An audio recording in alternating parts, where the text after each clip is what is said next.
Amados, pegue suas Bíblias, eu não vou demorar muito aí, você que está conectado com a gente. Pegue sua Bíblia em Marcos, o Evangelho de Marcos, capítulo 4, do verso 35 ao verso 41. E naquele dia, sendo já tarde, disse-lhes Jesus: passemos para outra margem.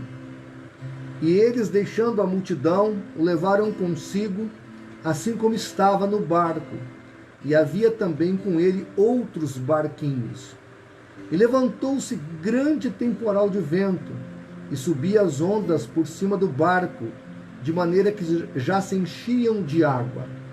E ele achava na popa, dormindo sobre uma almofada. E despertaram-no, dizendo: Mestre, não te importa que pereçamos? E Jesus, despertando, repreendeu o vento e disse ao mar: cala-te e aquieta-te. O vento então se aquietou e houve grande bonança. Disse-lhes: por que sois tão tímidos? Ainda não tendes fé? E sentiram ali um grande temor e diziam uns aos outros: mas quem é este que até o vento e o mar lhe obedecem? Nós vamos falar sobre tempestade. Afinal de contas, estamos vivendo talvez a maior tempestade da história, uma das maiores tempestades da história da humanidade. Com certeza é um dos grandes momentos que vai marcar a história universal do homem. Eu já disse domingo passado que, segundo o que o Senhor Jesus disse, as pestes e as grandes catástrofes seriam o princípio das dores, aquilo que ia anunciar a sua volta. Então, com certeza, Jesus se aproxima, não há dúvida disso. Mas a grande questão é o que as tempestades trazem para a nossa vida. Antes de entrar propriamente nisso, algumas ponderações nós precisamos fazer. Em primeiro lugar, nós temos que entender que todos estamos no mesmo barco, quer sejam cristãos ou quer sejam ateus ou de qualquer outra fé. Todos estamos no mesmo barco e a Bíblia diz que as ondas da vida, as ondas do mar, as ondas tempestuosas, elas vêm sobre todos. Isso aí é fato, ok? Nós temos que entender que nós estamos nesse mundo. Jesus não disse que nós não iríamos passar por problemas, por dificuldades, por tribulações, não. Mas ele disse para termos bom ânimo, porque ele havia vencido esse mundo. E eu creio que ele é o caminho, a solução, para que nós possamos, nesse momento de trevas e de dificuldade, segui-lo com sabedoria e prudência. Primeira questão que observamos nas tempestades: elas são inevitáveis. Esse lugar onde eles estavam pescando fica de 150 a 250 metros abaixo do nível do mar. Há montanhas à direita e a montanha à esquerda. Então, devido a todas essas circunstâncias, aquele lugar era de vez em quando abatido por algumas tempestades. Então, esse fato ali era uma realidade. O que nós precisamos entender é que a vida não nos priva das tempestades. A vida, ela deixa claro que as tempestades virão sobre nós. E é lógico que às vezes a vida não é justa. Se a vida fosse justa, Jesus Cristo não teria vindo e morrido na cruz do Calvário. Então a vida não é realmente justa. E a Bíblia nos ensina que esses momentos tempestuosos são inevitáveis. Agora, apesar de ser inevitável, aqueles homens tinham uma coisa em mente: eles não poderiam se atemorizar, colocar o medo acima da sua realidade e ficar na praia. Eles precisavam entrar no mar. Não havia outro jeito de resolver o problema. Jesus então pede para que eles atravessem aquele mar. E ele sabia de todos esses problemas e sabia, inclusive, que a tempestade era inevitável. Mas mesmo assim, o Senhor Jesus orienta que entrem no mar. Então a vida, ela não é justa, a vida não é simples, a vida não é fácil e a vida não vai nos privar das tempestades. Elas são inevitáveis, vão acontecer. Seja do mais pobre ao mais rico, do mais jovem ao mais velho, as tempestades são inevitáveis. Uma outra coisa que nós podemos observar no texto é que elas são imprevisíveis. Nós observamos que, apesar de toda a experiência de pescaria que tinha aqueles apóstolos, eles eram pescadores, apesar de todo o conhecimento marítimo e da prática com que eles faziam todos os dias, porque era de onde eles tiravam o sustento deles, ali não deu para prever aquele momento. Então as tempestades muitas vezes são imprevisíveis. Gente, nós começamos 2020 com uma perspectiva ótima. Ninguém imaginava que um vírus ia mudar a nossa perspectiva. O Brasil estava melhorando economicamente, o governo estava fazendo um bom trabalho, boas medidas de reforma foram aprovadas, o mundo estava vamos dizer assim, numa expectativa positiva do comércio mundial. Os Estados Unidos nunca viveu um momento tão bom com a gestão lá do presidente deles. A Europa estava indo bem, até a África, alguns países lá estavam prosperando. Ninguém estava prevendo isso. Era imprevisível.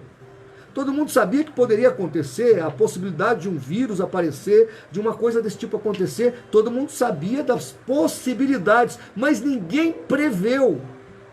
Nem mesmo onde começou a epidemia, que foi a China, não houve previsibilidade. Aconteceu. E todas as nossas expectativas foram por água abaixo. Então as tempestades, elas são imprevisíveis. Uma outra coisa que nós observamos aqui no texto, que nós acabamos de ler, é que as tempestades são inadministráveis. O turbilhão pegou aquele barco e rodou com aquele barco. E mesmo Pedro, Tiago, João, ali homens experientes, todos ali versados na arte com que eles trabalhavam, tinham expertises no que eles faziam, eram experientes, profissionais da pescaria. E naquele momento a nau perde o controle.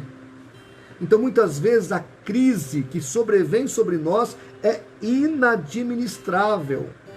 Nós não conseguimos administrar. Nós estamos vendo aí o nosso governo batendo cabeça, os governos mundiais, os homens mais inteligentes do planeta não sabem o que fazem. Porque quando chega a crise, muitas vezes não dá para administrar. Muitas vezes você passou por uma circunstância, ou está passando por uma circunstância que você não sabe como resolver. Você não esperava isso, você não previa isso e de repente veio e agora não dá para administrar. É inadministrável. E essa crise que estamos vivendo hoje, ela não dá para ser administrada. É uma circunstância extremamente complicada. Nós precisamos de um milagre. De um milagre na área biológica, na área da saúde. Porque senão milhões morrerão, isso é fato. Nós precisamos de um milagre na área econômica, porque o Brasil senão quebrará. Os fatos estão aí. Eu não estou aqui para engodar você com o conto da carochinha. Os fatos são realmente terríveis. Muito obrigado, minha filha. Os fatos são complicados. E nós precisamos entender que nunca houve um tempo que precisássemos orar tanto quanto agora. Lá em Apocalipse fala: quem é santo, santifique-se mais ainda, e quem é sujo, suje-se mais ainda.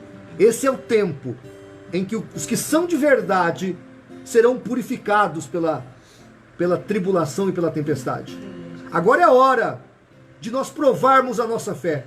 Agora é a hora de nós mostrarmos se cremos ou não cremos nesse Deus. E qual será a nossa atitude diante da tempestade. Então aqui a tempestade não deu para administrar. O navio estava à deriva. Não havia como resolver esse problema. Ali era gravíssimo. Outra coisa interessante que nós precisamos entender que apesar de toda a tempestade que eles viveram aqui no texto, uma coisa foi importante para eles. Essa tempestade foi pedagógica. O sofrimento, apesar de ser muito tribuloso para o nosso coração, apesar de ser muito difícil para a nossa vida, o sofrimento e as tempestades são pedagógicos. Muitas lições serão tiradas disso tudo. Muitas lições. O mundo não será o mesmo. E que pena. Eu até estava ouvindo um vídeo fantástico, depois que eu editar essa live eu coloco, do Dr. Augusto Cury, um poema sobre o vírus. E ele falou no seu poema: foi preciso um vírus letal e terrível para mostrar a nossa pequenez, a importância de valorizar um abraço, a importância de valorizar a comunhão. Porque nunca nós pensávamos que é tão relevante ir à igreja. Quantos de vocês que estão me assistindo não participou do último culto antes do vírus? Antes da proibição do culto? E você deve estar pensando, por que eu não fui naquele culto? E muitos dos que estão em casa me assistindo sabem que o culto está fazendo muita falta. A comunhão dos irmãos, os abraços dos amigos, dos familiares, hoje fazem tanta falta para a nossa vida. Então, essas tempestades que sobrevêm sobre nós, elas também são pedagógicas. Elas também vêm nos ensinar algumas coisas. Recapitulando, as tempestades são inevitáveis, são imprevisíveis, são inadministráveis e, graças a Deus, que pelo menos são pedagógicas. Agora, diante disso tudo, nós temos uma solução. E os discípulos, naquele barco, viram a solução. Eles chamaram por Jesus. Nós, nesse momento de tempestade, de tribulação, nós temos uma solução: clamarmos por Jesus, clamarmos pelo Deus vivo. Porque eu estou orando pelos cientistas, eu estou orando por aqueles que estão administrando o nosso país, mas uma coisa eu sei: a solução virá de Deus. Amém. E nós precisamos clamarmos a Deus, porque nós não somos nada.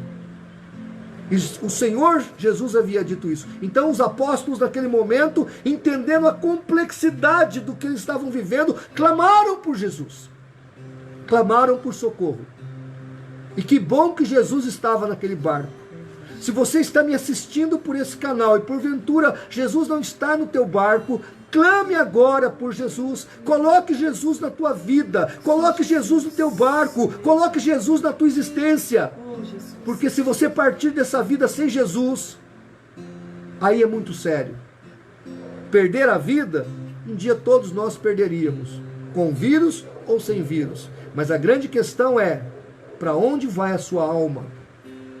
Diz o texto bíblico: louco, hoje pedirão a tua alma. E o que tens, para quem ficará? Aliás, se essa crise desse vírus progredir, ninguém será rico o suficiente para resistir o que as mentes catastróficas prevêem. Então o que nós precisamos entender é que Jesus tem que estar na nossa vida, tem que estar no nosso coração, porque no momento da tempestade é a Ele que devemos clamar. Mas aqui é uma pergunta muito interessante. Os discípulos olham para Cristo e falam: mestre, não te importas que pereçamos? E eu sei que muita gente está se perguntando por que Deus está deixando isso tudo acontecer. Por que Deus não olha para a humanidade aflita, desesperada? Bem, primeiro que Deus já olhou, tanto que Ele mandou Jesus.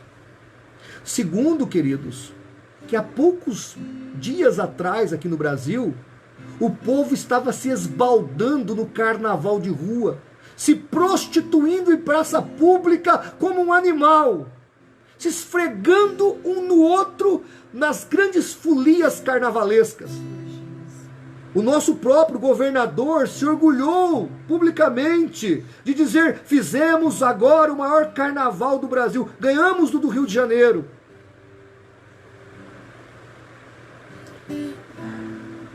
O mundo tem hora que se esquece de Deus. O mundo tem hora que precisa de uma chacoalhada. E eu vejo o que está acontecendo como misericórdia de Deus, para que nós paremos de pecar, para que nós corramos para a cruz do Calvário, para que nós nos arrependamos, para que nós nos convertamos do mal a Cristo e nos entreguemos à vontade de Deus e reflitamos que há algo maior para se viver nessa vida do que promiscuidade e pecado. Eu sei que muitos perguntam por que Deus não faz nada. Deus está fazendo. Primeiro, está te dando uma oportunidade para você ver o que Ele já fez. Porque Jesus morreu pelos teus pecados. Morreu por você. E é hora de voltarmos para a cruz do Calvário. É hora de chorarmos nos pés de Jesus e arrepender-nos para que possamos alcançar graça. Então, quando os discípulos perguntaram, Jesus então se coloca de pé e faz com que o mar se acalme. Repreende o mar, repreende a tempestade. E agora quem vai fazer pergunta é Jesus. No versículo 40, ele olha para os discípulos e fala: por que vocês são tão tímidos? Por que vocês não têm de fé? Então, diante dessa pandemia que estamos vivendo, Jesus está perguntando: por que vocês são tímidos? Por que vocês não têm fé? Querido, coloque o seu coração em Deus. Não deixe a tribulação tirar a tua serenidade, a sua temperança, o seu domínio próprio. Tem muita gente aí alucinada, já tem gente aí fazendo loucura. Tenha temperança, porque o Espírito Santo de Deus está sobre nós como igreja. Sim. Tenha paz, tenha calma. Ou você acha que o que supria a tua vida era o teu emprego? Ou você acha que o que supria a tua vida era a tua conta bancária? Não, o que supre a nossa vida é a graça de Jesus. Amém. Ele disse: buscai primeiro o reino de Deus e as demais coisas ser-lhe-ão acrescentadas. O Espírito Santo de Deus revelou a sua palavra e Ele vai nos sustentar no meio da crise. Sempre foi assim. Amém. Glória a Deus. Nunca foi diferente. Com o mundo economicamente bem ou não, quem nos sustenta é Deus. Amém. E ele ainda fala: olhem para as aves do campo. Vosso Pai as alimenta. Quanto mais vocês, homens de pouca fé. Então, no versículo 41, os apóstolos ficam admirados, porque o vento obedece, a tempestade cessa, a tribulação acaba e a grande bonança. Se nós perseverarmos, nós teremos grande bonança. Porque segundo a Bíblia, o que antevém a grande tribulação é o arrebatamento da igreja. Jesus está voltando. Não é momento de nós ficarmos perdidos diante da catástrofe, mas é momento de nós observarmos a nossa finitude e pequenez, nos entregarmos a Cristo, nos santificarmos a Cristo e vivermos uma vida em novidade para podermos logo estarmos com Cristo. Eu não sei quantos ainda serão sacrificados nessa pandemia, mas eu estou mais preocupado em poder pregar o Evangelho para os que estão ainda vivos, porque ainda há chance para todos os que estão nos ouvindo, ainda há uma oportunidade. Eu não acho que essa pandemia vai ser diferente das que nós já tivemos. Talvez uma das maiores, mas não vai acabar com a humanidade. Eu tenho fé que nós vamos vencer tudo isso. Eu tenho fé que logo estaremos livres para andarmos nas ruas, haverá uma vacina. Eu creio que Deus está intervindo nessa crise. Agora, independente disso, essa lição é nos dada. Precisamos estar prontos para nos encontrar com Deus. Precisamos viver uma vida no altar de Cristo. Se Jesus voltar, ou se a morte nos ceifar, nós devemos estar prontos para encontrar com Cristo, autor e consumador da nossa fé.